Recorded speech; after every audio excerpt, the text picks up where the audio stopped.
right, here we go. Are You Covenanted, part 43? Yeah. And we're continuing here in dealing with the Corinthian congregation. We're going to go to 2 Corinthians here.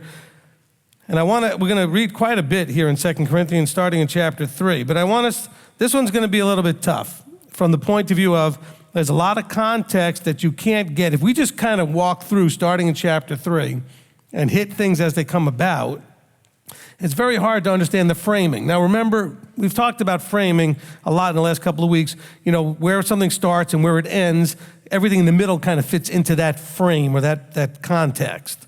So I want to hopefully get some of that framing here of the things that Shaul is trying to talk about.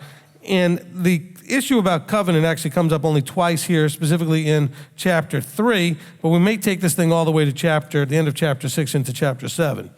So that's going to be quite a bit here in 2 Corinthians. But we will be dealing with some of the things that hopefully you'll appreciate the challenge of them, because these are some of the things that you get attacked by mainstream Christianity about on a regular enough basis. And so let's kind of talk about a little overview of the things that we're going to try to cover here. All right? So in chapter 3 and in verse 6, it says, now, this is Shaul talking about, who also made us competent as servants of a renewed covenant, not of the letter, but of the Spirit, but the letter kills, for the letter kills, but the Spirit gives life. So that, anybody ever had to deal with that before? Okay, we're going to deal with that issue. We're just going to decide that Paul's a heretic and just wipe out 2 Corinthians and go on to something else. No, I'm kidding. No, I think we can kind of explain all this stuff, but you have to have the context, and that's where the problem is, okay? So he starts off in chapter 3 saying, are we to begin to recommend ourselves again? Or do we need some letters of recommendation to you or from you? So he starts off he's going to getting into a bunch of stuff, and he's reestablishing the authority that he has within the structure of the body. Now, part of the context that we need to have is, well, we should be asking the question, well, why would he need to be doing this? Well, because there were people in Corinth, just like there are people here in this congregation and every congregation since Paul's time until now, and even going earlier, we see this even in the Torah portions, who will choose different leadership than established leadership. And they missed the point. So there were a bunch of people then, just like today, coming from the more orthodox forms of Judaism or the other flavors of Judaism, who are trying to have influence over those coming into the body. Because remember, the body started off as a Jewish sect. And so here's Paul saying, look, you may be listening to a whole bunch of other people out there who are telling you you're doing this wrong or that wrong, or you shouldn't be doing this or shouldn't be doing that. But I thought you were under my authority, under Messiah's authority. And so Paul is trying to reestablish that vertical structure and his position in that vertical structure. So the issue has to do with authority, which is the same thing, by the way, that we had in 1 Corinthians. When we're looking at that, the whole section that we were looking at in 1 Corinthians 11 was about order, vertical alignment, being under authority, etc., in the context of the body or the assembly. So the Corinthian congregation is still having a similar problem that they were having at the first letter. And now in the second letter, they're dealing with those kind of things. So Paul has to start out with this idea of say, do we need to begin again by reestablishing who I am and what we're doing, him and his leadership that was there? Do we have to kind of reestablish our positions? Do I need to bring you letters of recommendation? So this is a challenge here as we go through this. So framing is very important. Now, when we take that all the way to chapter 7 and verse 1, he says, having then, after all of what he said in chapters 3, 4, 5, and 6, which we are going to cover, he says, having then these promises, so we're going to have to figure out what those promises are that he says in those other chapters, beginning when he says, do I need to recommend myself again? All the way to here, he's going to talk about some promises.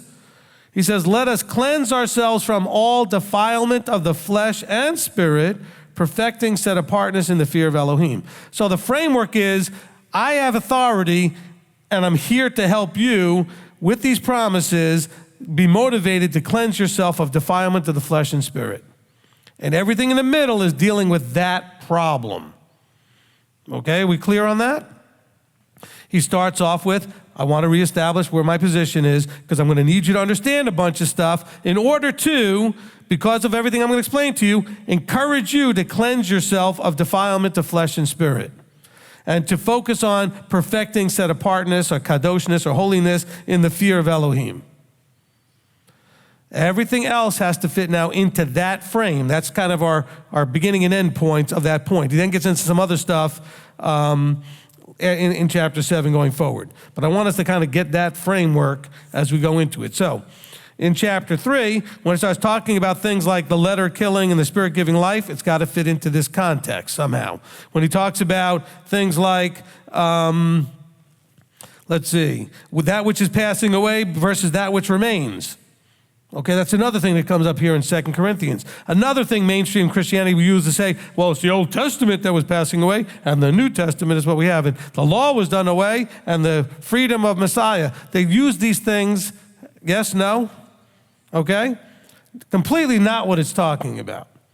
Well, let's understand what it is talking about. But we have to realize that as we're reading it, if we just zoom in on one verse, like verse 6, where it says, because it says, the new covenant is not of the letter, but of the spirit, because the letter kills and the spirit gives life.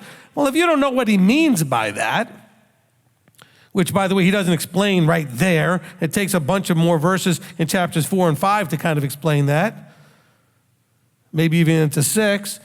Then you have no idea what he's talking about. So you can't just zoom in and micro zoom. You have to have a more macro position. You got to zoom out and say, okay, what are the issues? Remember, context is who's speaking? It's Rav Shaul. It's the Apostle Paul. Who's he talking to? The Corinthian congregation. What's the issue? Apparently, them hearing from a wrong group of people and having wrong authorities about some of the things that have to do with the law, the covenant, and their walk.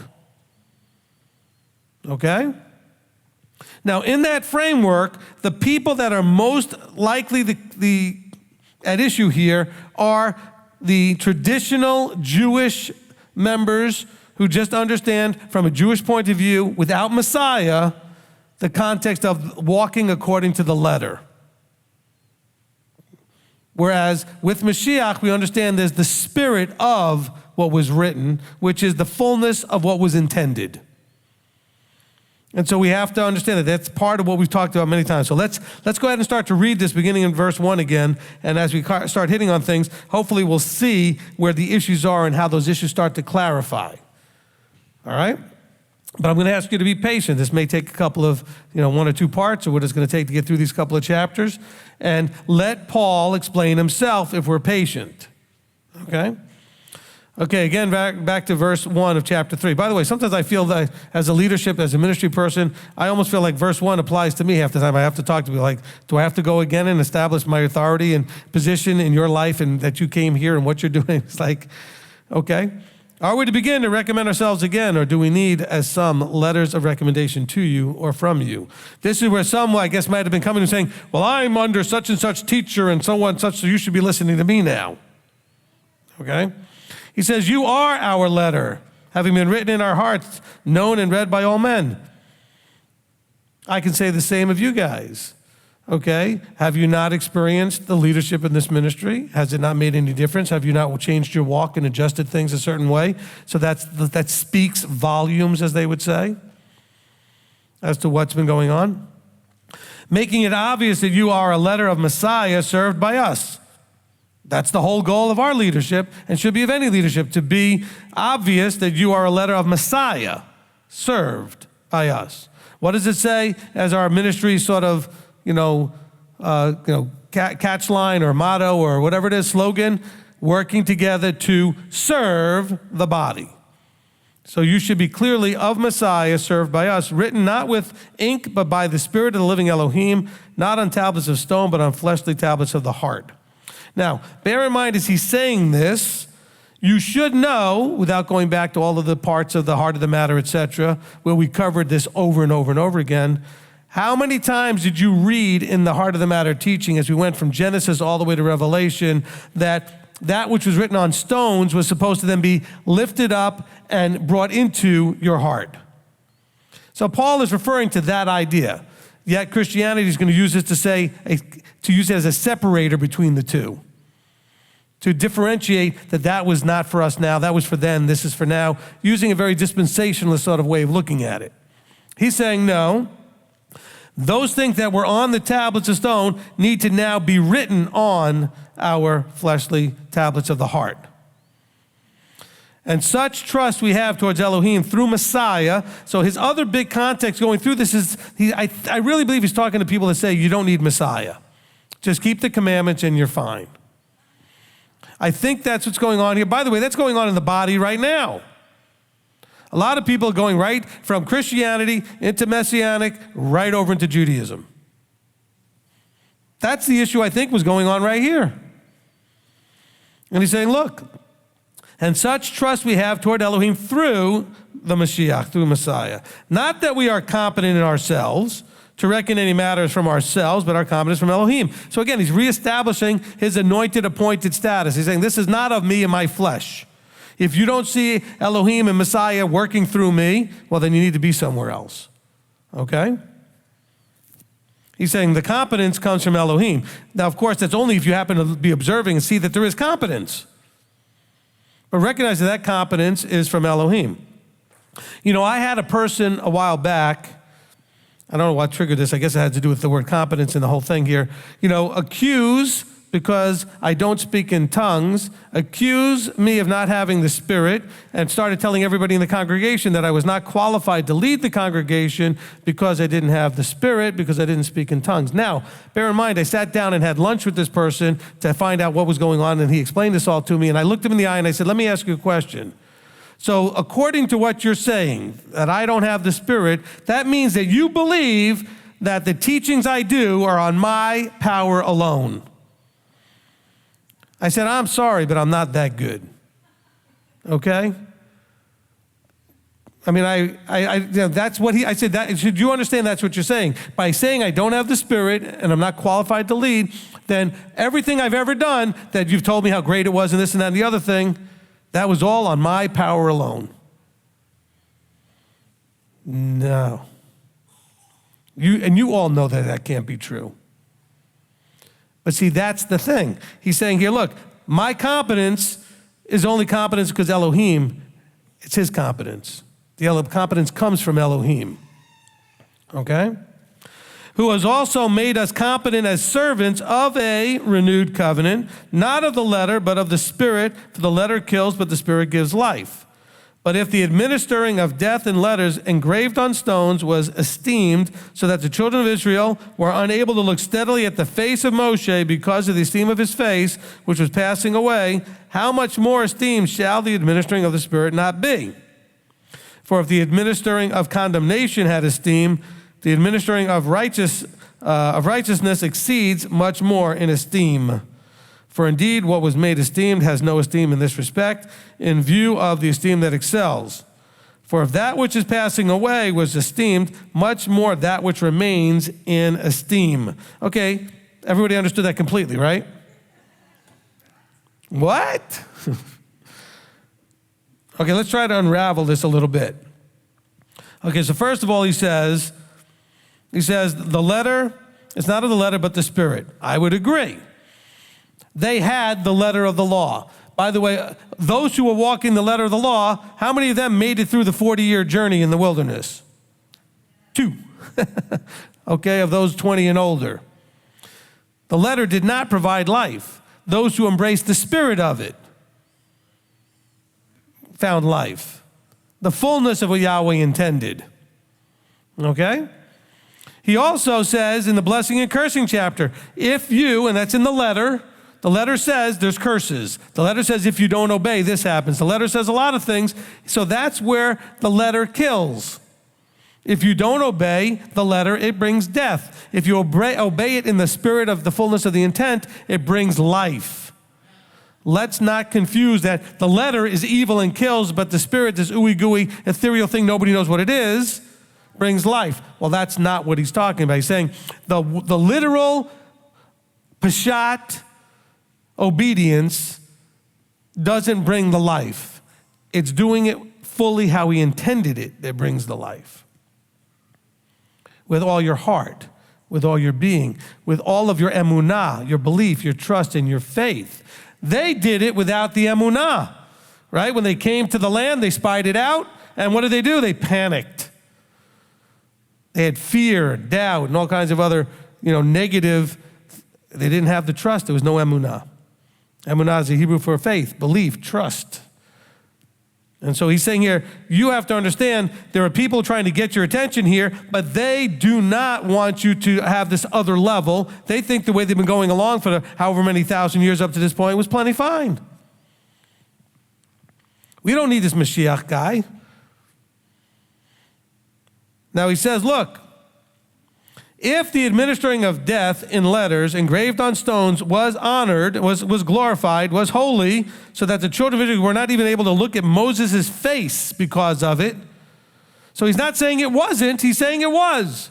So now we got to be careful. Paul is saying absolutely that these letters that he's calling the administering of death in letters was enough to make it so you couldn't even look at Moses. So he's not saying it was bad, wrong, or evil in any kind of sort of way. He's saying it was so incredible that the one who brought the tablets down, you couldn't even look at his face. Now, that's not what you heard on Sunday. That's not what you heard taught in your churches. He's saying, however, how much more shall the administering of the fullness of the intent be? How much more? Not instead of, in addition to. How much more would it be? You're eating ice cream and you said you'd like more. What are you going to get, a hamburger now? No, you want more ice cream. You're eating ice cream and say, hey, can I have some more? This is more of. It is on top of. It's in addition to. It's not instead of. The problem that Paul is dealing with authority here is how people are looking at the law in an incomplete way, not whether or not they're looking at the law and shouldn't be. I'll say that again. The problem here is that they're looking at the law in an incomplete way, not that it's wrong or somehow they shouldn't even be looking at it. I'm going to prove this here. He's going to talk about it very clearly in other places as we keep going, okay? Now, what you also got to understand in the context here is that these people are very aware of what happened in Babylon. Not with Babylon, in Jeremiah's day when Babylon came to take them into captivity. They're very familiar with when the northern kingdom was taken away by Assyria. They're very familiar with the diaspora, the dispersion, and the scattering. They're very familiar with that punishment, that death, so to speak, that cutting off. And so he's referring to those things that were part of that. But when you embrace the spirit of the fullness of the intent, guess what? You're restored. So he's talking about restoration versus the status they were in at that time, which had a certain sense of condemnation, because they had received condemnation for breaking the commandments. So now he says, for if the administering of condemnation had honor. In other words, he's talking to an audience. He said, look, for if the administering of that which, when you broke it, brought condemnation on you, was still honored, not that it was condemned, but you were condemned because you broke. In the context, you can see that's what Paul's talking about here. If the administering of what brought condemnation on you had esteem, then the administering of righteousness, of what would bring righteousness onto you, would exceed even more. Because righteousness comes through fullness of the intent. Remember, they were mechanically keeping the law, going through the wilderness, and yet they still didn't make it across into the land because they didn't fully embrace with emunah, with faith, what was being offered to them. So let's be careful. When he says, for if the administering of condemnation, he's not calling that which he just called esteemed, so esteemed you couldn't even look at Moses, condemnation now. Let's see. So telling people not to murder, not to steal, not to commit adultery, this is all condemnation. By the way, I had a conversation with somebody the other day where they were talking about having a conversation with somebody who was coming out of the mainstream or still in the mainstream about all of this stuff and how the law was done away with. I think that next time somebody tells you that, you need to ask them which ones. And then ask them, okay, how do you know which ones to pick? Because they only want to pick the ones they don't want to do, like the eating differently and keeping different days. They still want to believe that you shouldn't murder, shouldn't commit adultery, shouldn't steal, blah, blah, blah. So my first question should be, okay, which ones are you talking about? Which ones were done away? Please show me the verse that tells me which ones. Because apparently it's all, but they'll say tithing is something you have to do. Okay, well, tithing isn't even in the top 10. And theoretically was designed specifically for the temple service and the Melchizedekian priesthood, which they are not honoring either one. Okay, those are the only two places you see anybody receiving tithes. One of those two priesthoods. Ask them those questions. Because eventually you might get a guy like a Creflo Dollar, at least is honest enough to tell you even the 10 Commandments are done away with. Go look that up on YouTube. Okay? Because after all, if they're going to say the law was done away with, what part wasn't? Well, the parts we like. The parts we agree with. This is the problem. This is one of the problems. I shouldn't say it is the problem. It's one of the problems. So he says in verse 9, if the administering of that which brought condemnation had glory and honor, and it did, the administering of that which brings righteousness exceeds much more. For indeed, what was made esteemed had no esteem in this respect in view of the esteem that excels. In other words, he's saying, look, that was nothing. The glory and honor of that was nothing compared. He's making a comparison here. That's all he's doing. He's saying, this was great, this is better. But he's using language that confuses us because he says, this kills, this brings life. This brought condemnation, this brings righteous, glory and honor. As he's making these comparisons. Continuing here, then he goes in verse 11, for if that which is passing away was esteemed, much more that which remains is esteemed. Having then such expectation, we use much boldness of speech. So now when he's talking about that which is passing away had esteem, meaning that system that seemed to only honor and glorify the letter is passing away. It's more than that. It's not just that system anymore. We're now having a new system that's that plus, not that instead. We're not doing any replacement theology here, but that system that was limited to and did not go any further than is no longer the system that's going to be ruling in your life. When he talks about passing away here. Now, we have to understand where's the other verse I want to go to? I was in 3:11. Go to 4:18 just for a second.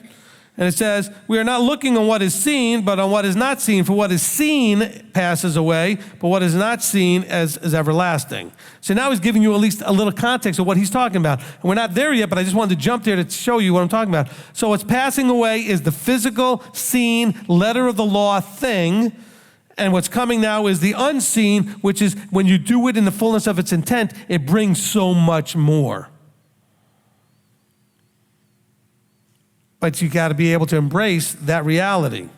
Okay, so let's continue so we can get eventually to 4:18. But I just wanted to use that for context, okay? Also in 4:11, it says, for we, the living, are always delivered to death for the sake of Yeshua, that the life of Yeshua might also be manifested in our mortal flesh.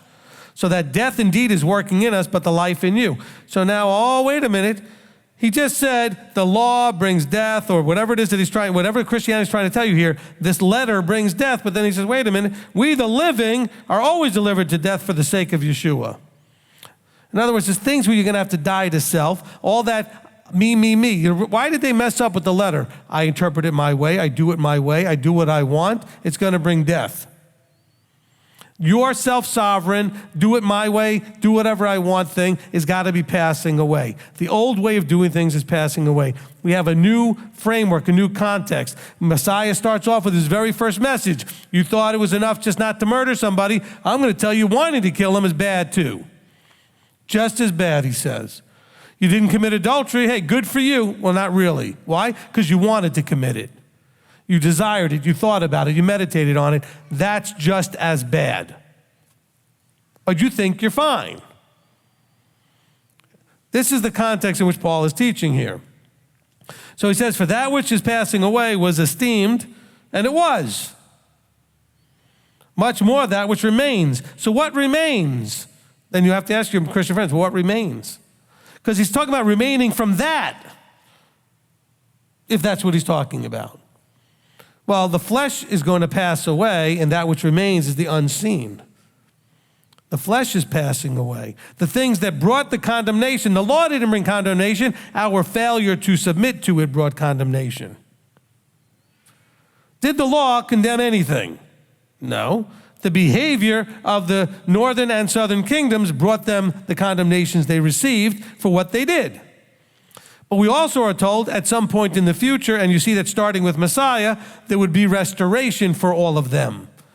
Those that were lo ruchama, lo ami, not no mercy, not my people, would be called the children of the living Elohim. Oh. And that's part of the Messiah's message. It's part of what Paul's talking about here. So now hopefully we get a little bit of better understanding when it talks about for that which is passing away was esteemed. It was, but much more that which remains. So what remains? What remains hopefully is understanding in the fullness of context what the law's purpose was. It wasn't just a bunch of do's and don'ts. It needed to be embraced as a way of life because it brings transformation from what you are into what he is. It's a transformative thing.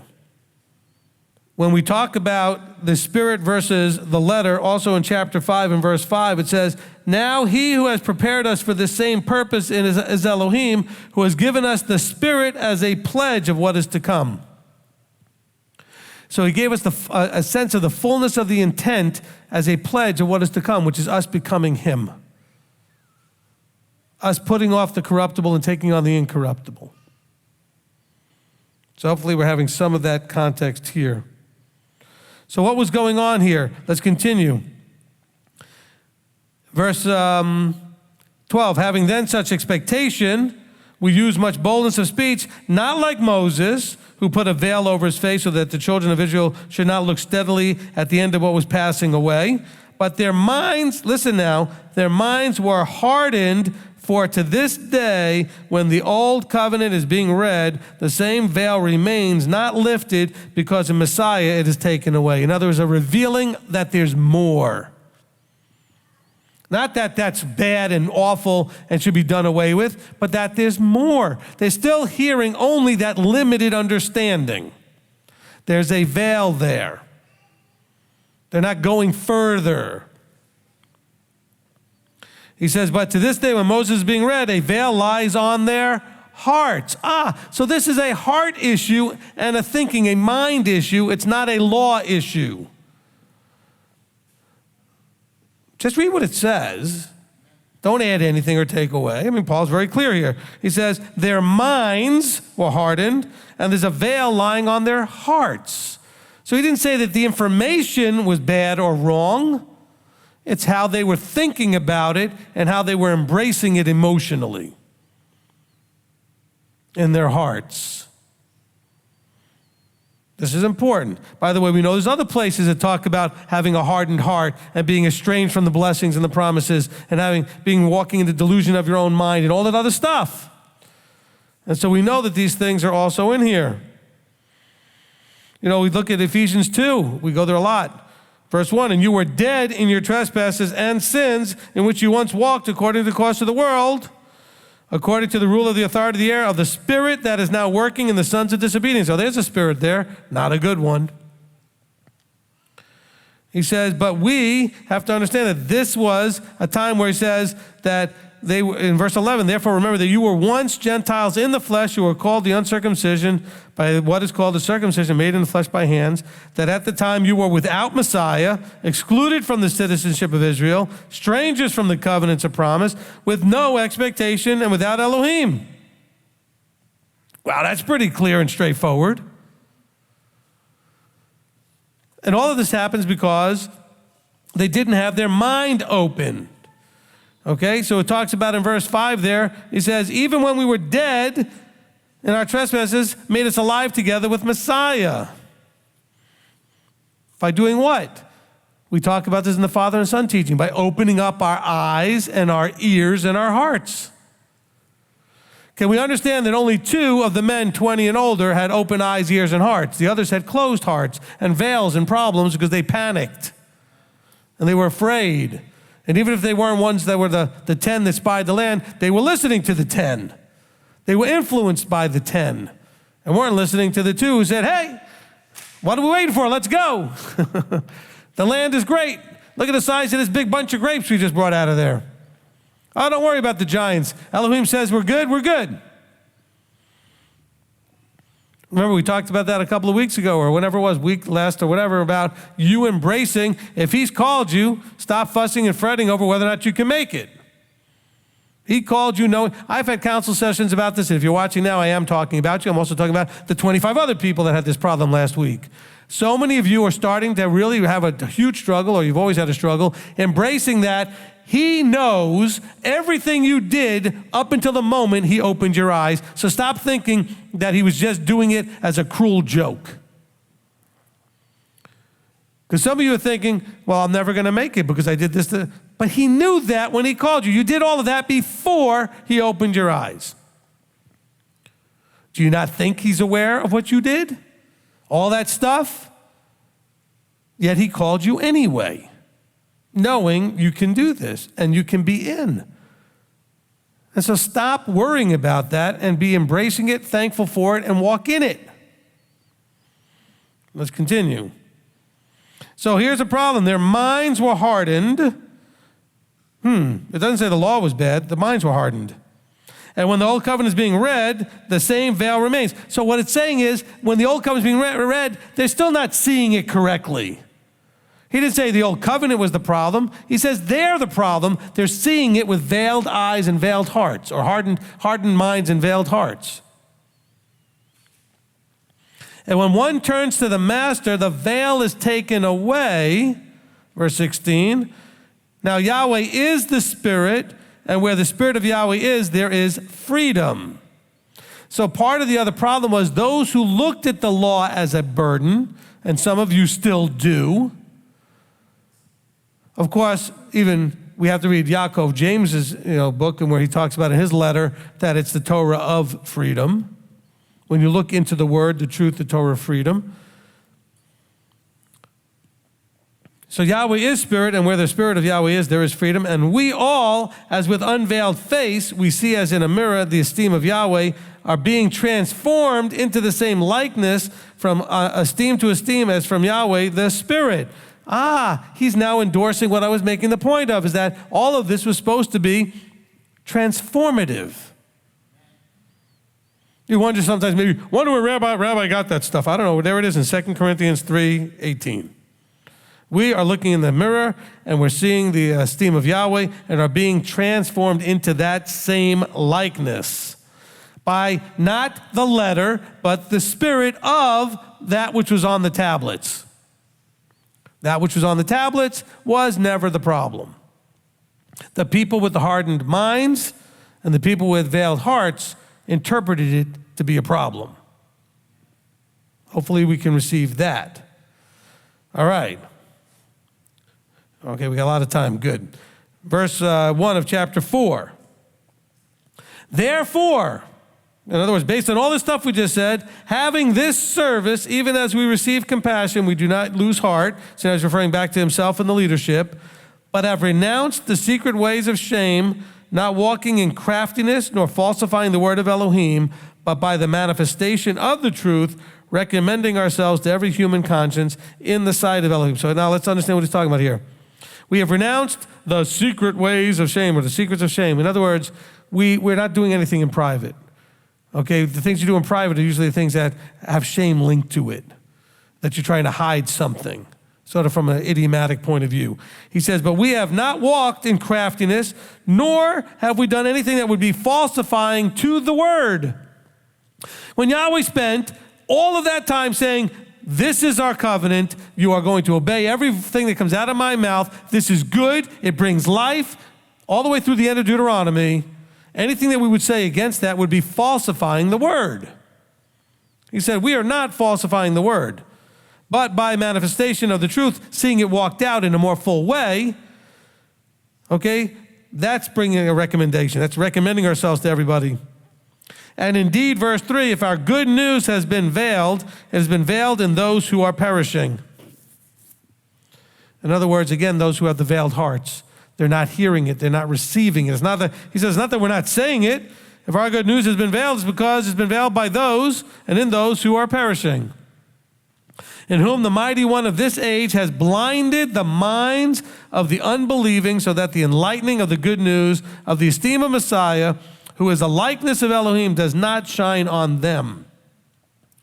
Again, do you see the problem? It's consistent. It's not the words that were on the tablets. It's not the law. It's the person with a blinded mind or a veiled heart.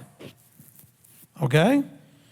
He's consistent the way he's pointing the finger at the people, not at what Elohim gave, not at the laws itself, but at the people who had their problems. He said they've had their minds blinded so that the enlightening, so that, in other words, he would shine light, he would shed light on these things, cannot be received because they are blind. For we do not proclaim ourselves, but Messiah Yeshua, the Master, and ourselves, your servants, for the sake of Yeshua. He says we're not proclaiming ourselves for our own purposes.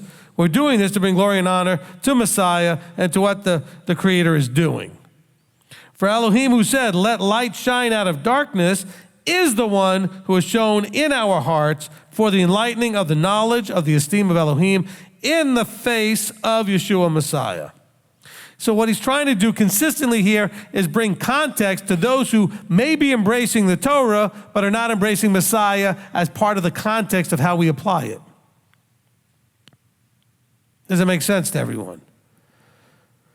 The law itself is not the problem here. It's how the people are approaching this issue of, remember, it's hard for us here. We are a mixed multitude who comes together. Very few of us in this particular room are Jewish, in literal sense. So we don't have that dichotomy that was going on in this time of Paul. The vast majority, thousands and thousands and thousands of members of the body were all Jewish. And now all of a sudden, these non-Jews are coming and getting involved. And guess what? There's a rift. There's a challenge of coming together and not seeing the other person. It's like if you have a society that's all white and a society that's all black or all yellow or all green, whatever it is, and you look and now all of a sudden you're coming together and all you can see is there's a difference. Instead of saying, no, but you're a man and I'm a man, you're a woman and she's a woman, but why don't we just see that? Why do we see color? Well, here they're seeing previous background by birth. They're seeing genealogy.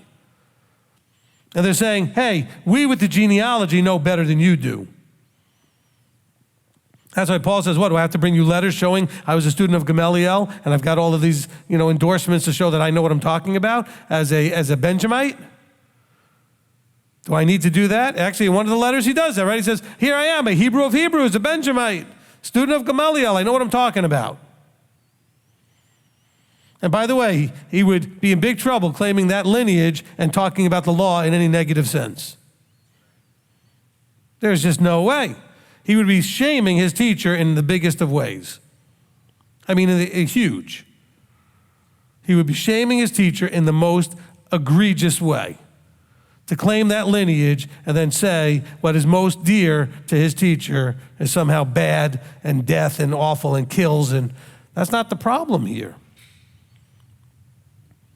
He's saying, look, a problem is that the mighty one of this age has blinded the minds. Let's give Hasatan credit finally where it deserves to be. The mighty one of this age is blinding the minds. The problem is he's only blinding the minds of the willing participants. Those who willingly don't want to see it. You want to see it, it's right there. Elohim will open your minds. The thing is, he's got to disturb your peace. You've got to want to see it. Because he's poked a few people, disturbed their peace, and they still don't want to see it. Don't be a willing participant. The willingly ignorant, the willingly blinded. He says, for we do not proclaim ourselves, but Messiah Yeshua the Master, and ourselves your servants for the sake of Yeshua. For Elohim has said, let light shine out of darkness, is the one who is also shown in our hearts. Now, when he says, let light shine out of darkness, he's not saying the law was darkness. You were darkness. We read that in Ephesians, that you were walking in darkness. But let the light shine in the darkness, is the one who's shown in our hearts, because that's where the darkness was, for the enlightening of the knowledge of the esteem of Elohim, in the context of the face of Yeshua Messiah. And by the way, the face meaning seeing him. When I say to you, I want to talk to you face to face, I want to see you, you want to see me. So that's what we're talking about with the face there. And we have this treasure in earthen vessels. So this treasure is in our physical body so that the excellence of the power might be of Elohim and not of us. Being hard pressed on every side, but not crushed. Being perplexed, but not in despair. Being persecuted, but not forsaken. Being thrown down, but not destroyed. Always bearing about in the body of the dying of the Master Yeshua, that the life of Yeshua might also be manifested in our body. Okay, so here he's contrasting that Messiah who put on a flesh suit physically died. The flesh must die. So the resurrected Messiah who is now resurrected, that we can have that resurrecting within ourselves as well. The flesh must die. So he says, always bearing about in the body of the dying, bearing about in the body, in your body, the dying of the Messiah, that the life of Yeshua might also be manifested. For we the living are always delivered to death for the sake of Yeshua, that the life of Yeshua might also be manifested in our mortal flesh, so that death indeed is working in us, but the life in you. So here he's actually saying for him as leadership, saying, I'm willing to get killed, persecuted, and done all these things to get the message to you so that you might have life. See, all of you are somewhat invisible. I know you come up here and wave at the end of the service and all that kind of stuff, but you're really somewhat invisible. Very few people out there, except because you bring attention to yourself, maybe posting something on Facebook, are being attacked in the way that somebody like me would for being out there openly doing this. There has to be those willing to take the bigger throws of the stones and the arrows and everything else that are coming at you, all the garbage and junk, because we're willing to, for your sake, to bring life, put ourselves in a position where people can throw stuff at us. That's what Paul is saying, okay? He's saying, I'm willing to do all of that so that you can have life. So I can bring you the message. But having the same spirit of belief, according to what has been written in verse 13, I believe, therefore I spoke. We also believe, therefore we also speak. Knowing that he who raised up the Master Yeshua shall also raise us up through Yeshua and shall present us with you. For all this is for your sake, so that favor, having spread through the many, would cause thanksgiving to overflow unto the esteem of Elohim. So all of this is to bring glory and honor to Elohim. Elohim did not spend all the time from the beginning all the way until Paul's talking here, giving the commandments, expecting people to keep them, punishing them for breaking them, only to say that somehow doing away with them or ignoring them is now going to bring him glory and honor. We have to have at least the tiniest bit of logic in our heads, okay? Let's try to be at least a little bit rational in our thinking. What mainstream Christianity has taught you is completely illogical and irrational, and the only reason you bought into it is because you were blinded. You had a veiled heart and you were blinded. Otherwise, as soon as that was pulled away, what did you see? You saw, this is completely illogical and irrational. It makes no sense. By the way, I'm reading this here, and this is also endorsing for me the strength of the veracity of this, because I see this playing out. It's written here, and I see it happening today even. In your lives, your testaments too, or testimonies of this happening right here. Therefore, because of all that he just said, we do not lose heart. But even if our outward man is perishing, the inward man is being renewed by day. There's part of our context. When he's talking about these things, he's talking about it's a contrast of the outward man and the inward man. The outward flesh and the inward spirit. The fleshly outside of us wants to just me, I, but that inward part, the part that dwells on things and thinks about things more and is concerned about things in a much bigger way, not the now, me immediacy, that's being renewed, while the outward part, with all of its desires and all of its lusts, is dying and perishing. This is still in the context of what he's comparing when he's comparing the letter and the spirit. We're still in that same context of what they're struggling with here in Corinth. Let's remember now, in that context, he says, do not lose heart, because even as our outward man is perishing, the inward man is being renewed day by day. For this slight momentary pressure is working for us a far more exceeding and everlasting weight of esteem. So this is going to going through this process is going to bring even more honor and glory. We are not looking on what is seen, but what is not seen. For what is seen passes away. but what is not seen is everlasting. By the way, we could take that back to the same thing with the spies. The people went and spied out the land. They saw big walled cities, huge people, armies and all kinds of things going on. They saw that. Of course, two of them saw, wait a minute, we could see what Elohim would do to this place, and he would take care of those armies, and he would take care of those walled cities, and he'll take care of all of those challenges. We see the milk and honey and the big grapes and all the other wonderful things. It's a beautiful land. But are you focusing on the fleshly eyes or the spiritual eyes? See, the fleshly eyes saw the giants and the walls and all that stuff. The spiritual eyes are seeing it as Elohim sees it. So they take that back to the law. You see the law one way. How does he see it? Thou shalt not commit adultery. Well, how did you see it? A lot of them saw it as, well, as long as I didn't really sleep with her, or as long as I didn't sleep with him, hey, I'm good. Then Yeshua says, no, Elohim sees it a little bit more than that. So let's understand. Some of you may say, when it says not to steal, well, you know what? We're actually told in some of the expansion in Leviticus chapters like 16 through 20, somewhere in there, that you can steal by not working hard and giving an honest day's work. You can steal by not paying your employees on time in the way you're supposed to. There's all kinds of stealing that's not actually taking somebody's stuff away from them. So when you do the things that you do, you could be stealing. Okay, you go to work, and you find yourself spending a whole bunch of time doing all, texting or whatever you're doing, or playing on Facebook or whatever thing you're doing, you're stealing your employer's time. Even though you didn't literally go into one of the shelves in the office there or the factory area and literally take something and stick it in your pocket or whatever, but you're stealing. So are you willing to accept a more full understanding of these things as opposed to just going, well, I'm going to look through it through the fleshly eyes. I'm just going to look at what I see. What I see, not what he sees. Are you going to look at things through his eyes? Okay, what's the way that you're going to see? All right, chapter 5.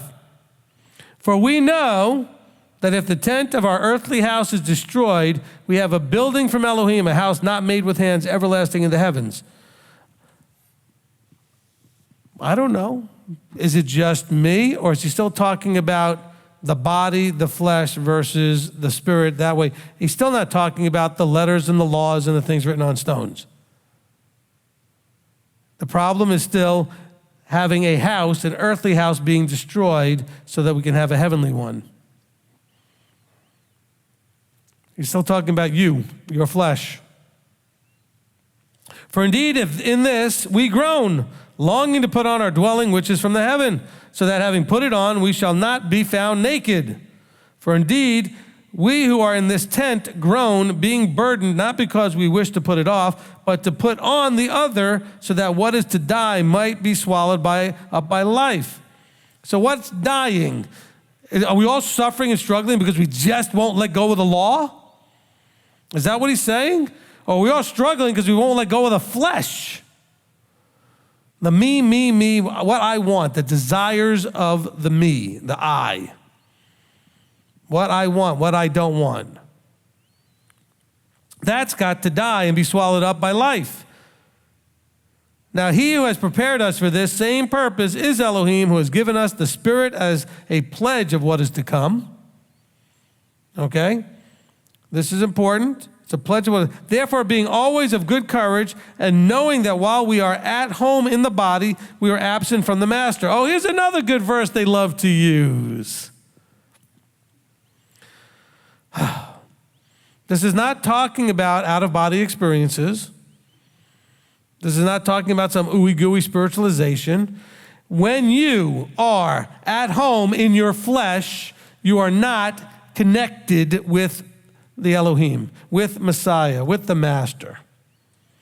So to be absent the body is to be present with the Lord, as you've always heard these things saying, meaning when you are not focused on your flesh and me, I, you are now walking in the presence of Elohim, presence of Messiah. When you're walking, aren't we told that when we're walking in our flesh, we are cut off? Okay, so when you are at home in the body, you're absent from the master. The same thing goes the other way around. If you are absent the body, meaning you are not focused on, and your mind is not focused on Anybody remember that they took attendance in school? How many of you were absent, but you're still sitting in a chair in the classroom? Do you understand what that's what he's talking about? You could be there, but you're not there. He's saying to be absent of the body would be to be present with Yahweh, and the other way around. To be present in your body, to be present in your flesh, means you're absent with the master. It's not real complicated. However, it's been so badly taught for so long, it's hard for us to understand. It's Christianese. It's a phrase that should be simple to understand, but it doesn't go that way anymore. He says, look, verse 7 explains it as we go forward. Because we walk, this is what he's talking about in the previous verse, absent or present has to do with what? Your walk. He says, because we walk. Okay, so what we're doing determines whether we're absent or present, where we're absent or present. Now, if we're going to walk by emunah, by belief, and not by sight, which is the way I see it versus the way he sees it. Take it that way. Belief is the way he sees it, and I'm going to embrace that, or by sight is the way I see it. So if we walk by the way he sees it, not by the way we see it, we are of good courage and are well pleased, rather to be absent from the body and to be present with the master. Because if we're going to see it his way, that will be the case. This is not one of those things that has to do with going to heaven or doing other things. This is not a out-of-body thing. This is just a metaphor for where your head's at and where your heart's at. Is your heart on you and the flesh, or is it on him and his ways? If it's on him and his ways, then guess what? You're absent the body and you're present with him. If it's on you, then you're in the body and you're absent with him. It's not really complicated. So we also make it our aim to be well-pleasing to him, whether being at home or being away from home. So now he's talking about, hey, whether I'm traveling here to where you are, traveling there, he says, we want to do what's pleasing to him. And also he's talking about it from a deeper sense, whether I'm in this fleshly body, I want to be pleasing to him, and whether when I get transformed into an incorruptible body, I want to be pleasing to him. For we all have to appear before the judgment seat of Messiah in order for each one to receive according to what he has done in the body, and here's the key, whether good or evil. And what defines those terms? The Torah is good, bending, perverting, and twisting it is evil. What could be more evil than telling you it's done away with? Telling it's no longer valid. Go do a word study and figure out, according to Scripture, what is good and what is evil. He says, don't forget, we are all going to appear before the judgment seat of Messiah in order for each one to receive according to what you have done. It doesn't say according to what Messiah did. You're going to receive according to what you did. I know that's a hard one for those of you that maybe are brand new and just coming out of the churches because you've never heard that, because after all, there's like zero accountability and you are not responsible for anything according to the way Christianity teaches it, except to choose Messiah the way they see it. Otherwise, everything bad is the devil's fault, everything good is Messiah's credit. You get nothing for you. No, you're going to get judged according to what you did in the body. Now, you could talk about in the body, him saying in the body, meaning the body of Messiah. No, you're going to be judged according to what you did in this fleshly body. Because that's the context he's been talking about. Absent the body, present the body, blah, blah, blah. You're going to be judged according to what you did in this flesh suit. And by the way, Paul's very consistent about this. Romans 2 says the same thing. Lots of places Paul says the same thing. You will be judged according to your works. I don't know how much more simple it can be. Even all the way in Revelation 21:22, it says that Messiah is coming and he's bringing his reward with him to give according to what you did, according to your works. It's the very last thing in the book, in Revelation 22. In verse 12, I come speedily and my reward is with me to give each one according to his works. That's the very end of everything. And yet still, what you do matters. Why? Because it demonstrates where your heart's at. It demonstrates whether or not you have the two great commands. Are you loving him with all your heart, might, and strength, and are you loving each other with the same thing? Are you having the right understanding of the relationships he desires you to have? And it's all about the relationships. Let's keep that in the context there. Because we're all going to appear before the judgment seat. Verse 11, knowing therefore the fear of Yahweh, we persuade men, but we have been made manifest to Elohim, and I also trust in your consciences to have been manifested. Now look, first of all, let's stop at the beginning of the thing where it says, knowing therefore the fear of Yahweh. Go back to the teaching called the fear of Yahweh. Fear of Yahweh is the beginning of wisdom, the beginning of understanding, the beginning of knowledge. It's step one in Deuteronomy 10:12. We haven't gone there in a while. Okay? And now, Israel, what does Yahweh ask of you? Moses tells us, Deuteronomy 10:12, but to fear Yahweh your Elohim, to walk in all his ways. Do you think Deuteronomy 10:12 all of a sudden gets negated here in the New Testament? And now Israel, what is it? Oh, well, that was for Israel is what they'll say. Yeah, but see, it's all the way about Israel, all the way to the Revelation 22. There's nothing in this book from the time it becomes about Israel where it ceases to become about Israel or to be about Israel. Now, the good news is everybody can become Israel. It's a covenantal process. You have to covenant. What's the covenant? We've been talking about this for 43 parts. Yahweh says, if you do what I say, then you get to be Israel. Romans 11 talks about it. We're going to get to that eventually here when we get out of Corinthians. I think we're going to Romans next. And eventually on to chapter 11. We're going to start a little bit further for context earlier than chapter 11. But when we get there, you got the olive tree and you got the natural roots and you got the grafted in roots and all that stuff. But it's all about being Israel. Go listen to Discovering Your Identity if you don't know what I'm talking about. Okay? As part of the Covenant Community 101 series. All right. Back to where we were here. So, verse 11, knowing therefore the fear of Yahweh, how could you have the fear of Yahweh and say the law was done away with? Can there be two more opposite concepts? I'm serious. I mean, in pure simplicity, can there be two more opposite concepts than fearing Yahweh and doing away with what he said? He says over and over, like 1,000 times from Exodus to Deuteronomy, do, guard, obey what I say. This is all I want you to do.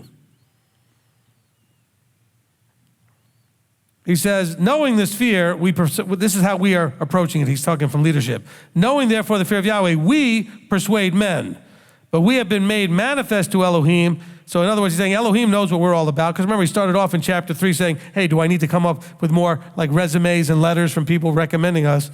He's still on that same kind of establishing his authority here.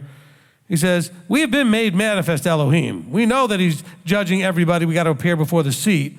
And I also trust in your consciences to have been manifested. In other words, I'm saying, I trust that you've seen also what I've been doing in your lives here in Corinth with this congregation, is what he's saying.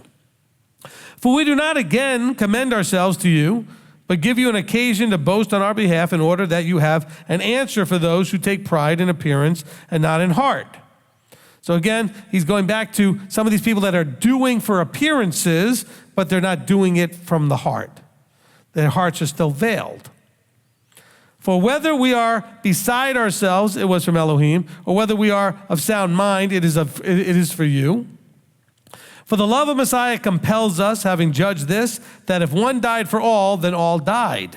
And he died for all, that those who live should no longer live for themselves, but for him who died for them and was raised.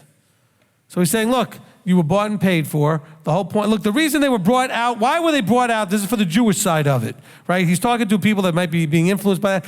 Why did he bring them out of Egypt? He brought them out of Egypt. He bought them with a price, same idea, so that they would serve him for his purposes. Nothing has changed.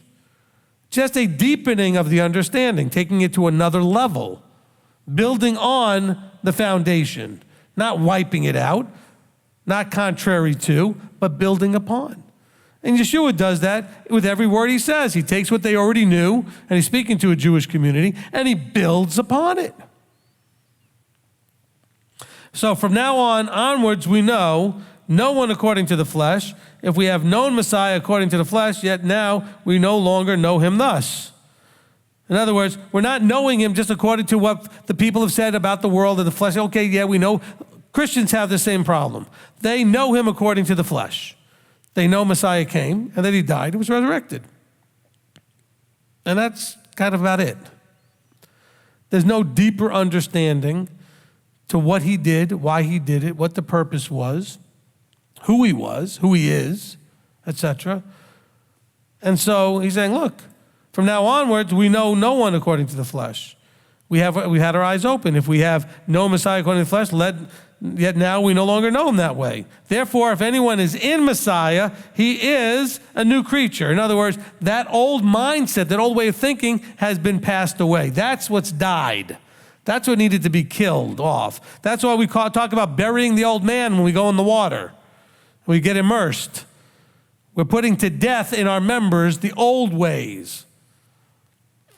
Well, these are all more quotes that Paul says in other places. Therefore, if anyone is in Messiah, he's a renewed creature. The old matters have passed away. Now, the word matters is in italics, so that's not in the Greek. It just says the old has passed away. See, all have become new. Now, the word matters is inserted. It's not in the Greek. If you have anything in your Bibles that's in italics, it means that it was added because someone thought it would help in clarity. But if we have the context here, it's saying, look, if anyone is in Messiah, a renewed creature. You're a new creature. I mean, it's talking about this is a new idea. The old has passed away, and all have become new. There's a renewing, there's a clarity, there's a refreshing. And all are from Elohim, who has restored us to favor with himself through. This is the key. All of this is about restoring to favor.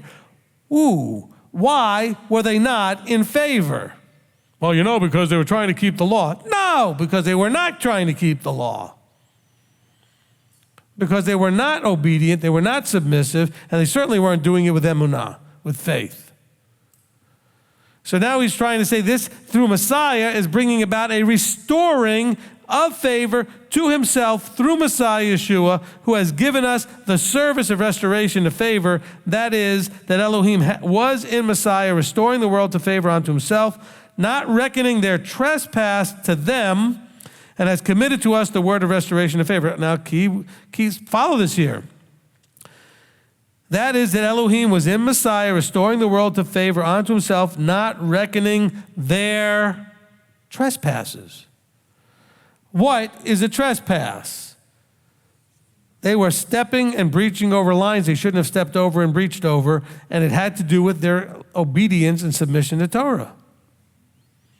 That's what got them out of favor. That's what got Assyria to come. That's what got Babylon to come. They were out of favor because of their choices. Remember the teaching, making decisions is the reason you exist. It's all about the choices we make.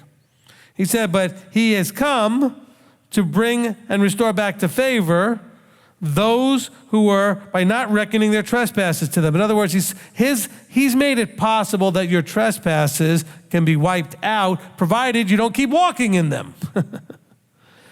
In other words, they earned their punishment, but there's a path back where that punishment which you earned is no longer reckoned to you. They earned being lo ruchama, no mercy. They earned being lo ami, not my people. They earned it very well. But they also turn around and earn being called children of the living Elohim. And it's through acceptance and understanding that there's a restoration process that Yeshua begins here. Verse 20. Therefore, we are envoys on behalf of Messiah as though Elohim were pleading through us. We beg on behalf of Messiah, be restored to favor with Elohim, for he made him who knew no sin to be sin for us, so that in him we might become the righteousness of Elohim. This is what it's all about. But he's not saying that we become the righteousness of Elohim because we now can do whatever we want and we get to decide what's righteous. Because even Yeshua, when he says, someone said to him, well, good master, good teacher, blah, blah, blah. And he goes, whoa, hold on, time out. No one's good but one. In other words, one gets to define what good is. Go listen to, I've said this a couple of times in this teaching series, go listen to Well Done, Good and Trustworthy Servant. Part 1 teaches you what good means, okay, according to Scripture. Let's see. I think we need to be finished before we get to chapter 6. Hopefully that's enough for this week. Okay, and we'll continue in chapter 6 next time. But this is important stuff. We need to grasp the context because it all comes down to him saying in verse 6, he says, who also made us competent as servants of a renewed covenant. And so we have to say, well, what is that renewed covenant all about? What is he talking about with the idea of covenant there? But then also he tells us in verse 14, but their minds were hardened for to this day when the old covenant is being read. So the whole idea of covenant is mixed in here, and we have to understand what's the letter, what's the spirit, because otherwise we have no idea how to deal with this stuff, and you're going to have to, if not already, deal with this stuff. So hopefully this is becoming more clear, more simple. But the context is key. What is really going on here in Corinth? Let's go ahead and pray. Father, we want to come before you. We want to appreciate and thank you so much for your word and for whatever inspiration and guidance you may have given me that is of you. Anything that was not of you, please just have everyone ignore it. But that which is of you, Father, have people embrace it. Have them to see and understand that it was not from me and my flesh, but from you. And that, Father, since we mostly just read the word, help us to truly embrace and understand it in context, to know what it was that the writers and speakers in the word are talking about and to that audience and what their issues are. So that, Father, that we can truly be absent our body so we can be present with you. So that we're not in our flesh, that we're not in our fleshly mind and fleshly hearts, but that we're vertically focused on the things above so that we can be restored to favor through Messiah Yeshua. So, Father, we want to thank you, praise you, giving you all glory and honor as we come to you, appreciating that he became sin for us so that we could have that. Well, he says he made him who knew no sin to be sin for us so that in him we might become the righteousness of Elohim. We would like to be looked at and known as the righteous ones of Elohim because the sin that stained us can be removed through Messiah Yeshua.